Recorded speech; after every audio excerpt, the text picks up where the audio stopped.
হাতে লাগে বেতারে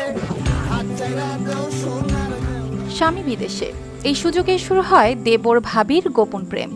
সেই সম্পর্কের টানেই ভেঙে যায় সংসার, ঘটে তালাক। তারপর কাবিনের টাকা সঙ্গে দেয়া বাবার 18 লাখ টাকা আর 22 ভরি স্বর্ণ বিক্রি করে প্রেমিক দেবরকে পাঠান লন্ডনে। কিন্তু লন্ডনে পৌঁছেই দেবর দেখালেন আসল রূপ। যে বিয়ের প্রতিশ্রুতি দিয়েছিলেন সেটি রইল অপূর্ণ, বরং গোপনে ঠিক করলেন অন্যত্র বিয়ে। তাই এবার বিয়ের দাবিতে দেবরের বাড়িতেই ভাবি বসেছেন অনশনে।